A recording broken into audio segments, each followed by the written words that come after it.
Hello and welcome to this edition of NHK Newsline. I'm Raja Pradhan with the news from Tokyo. We begin in China, where a powerful earthquake has struck a popular tourist area in the Tibet Autonomous Region. State-run news reports at least 95 people have been killed. China's Earthquake Network Center says the quake struck Tindi County in Shigazi just after 9 a.m. Tuesday. Its estimated depth was about 10 kilometers.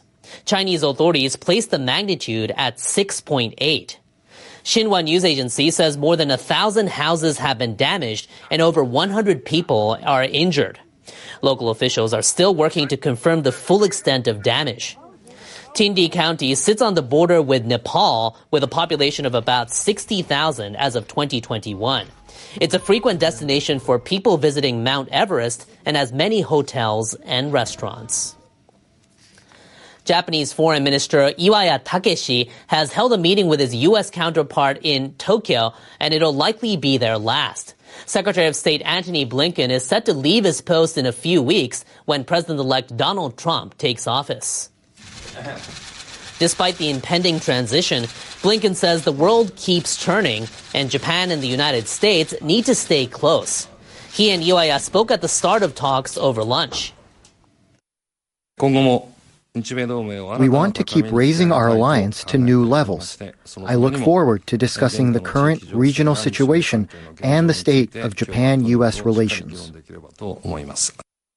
We have, between our two countries, a partnership that started out focusing on bilateral issues, then worked on regional issues, and now is genuinely global.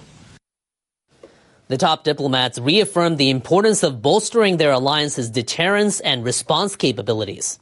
They also agreed on the need to maintain their three-way partnership with South Korea in the wake of Pyongyang's latest ballistic missile launch.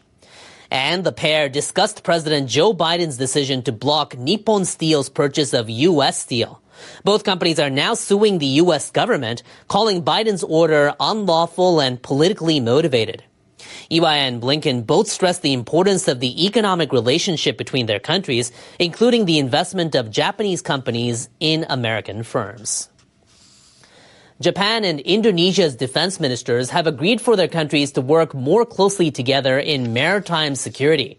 They say this will include strengthening cooperation between Japan's self-defense forces and the Indonesian military. Japan's Nakatani Gen met Tuesday with Shafri Samsudin in Jakarta.